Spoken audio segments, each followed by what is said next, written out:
Prime Minister, I'm most grateful to you for inviting me to address this immensely important meeting. I know you have many pressing issues of the day, but none is more pressing than the future health of our planet and of the people who inhabit it. The planet's health today will dictate the health, happiness and the economic prosperity of generations to come. Hence, our overwhelming responsibility to generations yet unborn. Now, after, I suppose, very nearly 50 years of trying to raise awareness of the growing climate and environmental crisis, I'm at last sensing a change in attitudes and the build-up of positive momentum. As you know, listening is often more important than speaking, and I have listened closely to leaders of many countries, particularly Commonwealth nations, whose communities are some of the most climate vulnerable on this earth. It is also impossible not to hear the despairing voices of young people who see you, ladies and gentlemen, as the stewards of the planet, holding the viability of their future in your hands. And I've listened to those leaders of the private sector who are now more and more anxious to invest in the projects and new technologies that could establish a more rapid transition to sustainability. Some 300 of the world's top CEOs from every sector of the economy, including financial services, and representing well over $60 trillion of assets under management, joined my Sustainable Markets Initiative and demonstrated how acutely sensitive they are to the way both consumers, who control more than 60% of global GDP, and shareholders, who are now demanding changes in the way businesses behave, which is why they want to make a big difference with the kind of investment only they can provide. Following the recent COP15 biodiversity meeting in China, and with this week's COP26 climate change conference in the United Kingdom, it is only too clear that we will need trillions of dollars of investment every year to create the necessary new infrastructure and meet the vital 1.5 degrees climate target that will save our forests and farms, our oceans and our wildlife. No government has those sorts of sums, which is why I've spent so much time over the past 19 months trying to form a global alliance amongst the private sector, as I have long believed it holds the ultimate key to the solutions we seek.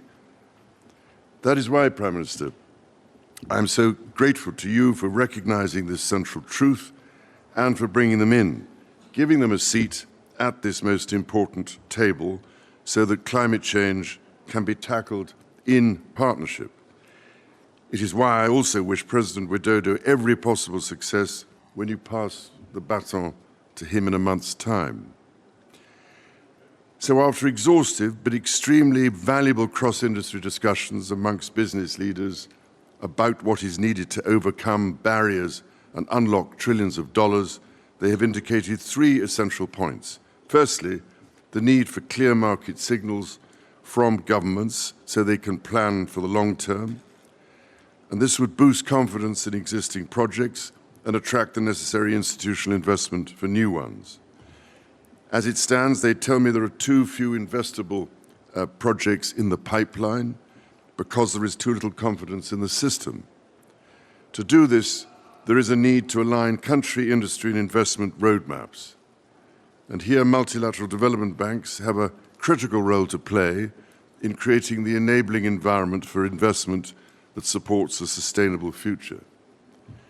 Secondly, correcting misalignments across institutional, regulatory and legal frameworks. Realigning incentives, putting a proper value on carbon, finding innovative and sustainability-aligned ways to address the growing debt burden, as well as implementing country platforms, seem absolutely critical if we are to support the poorest and most vulnerable countries as the transition occurs. Solutions at scale seem possible only if there is a much closer partnership between government, the main multilateral banks, the private sector and its investors.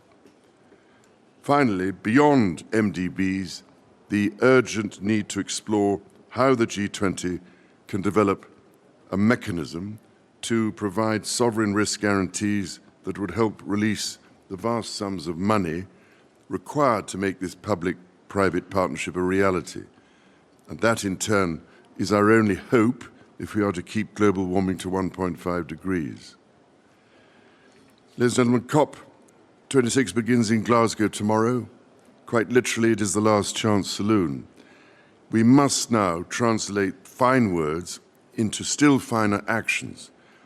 And as the enormity of the climate challenge dominates people's conversations, from newsrooms to living rooms, and as the future of humanity and nature herself are at stake, it is surely time to set aside our differences and grasp this unique opportunity to launch a substantial green recovery by putting the global economy on a confident, sustainable trajectory and thus save our planet.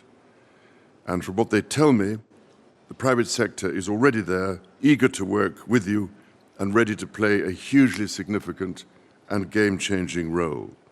This is why I'm so grateful to have this chance to talk to you here today and to shine a light not just on how far we've come, but also on how far we still need to go. Thank you, Prime Minister.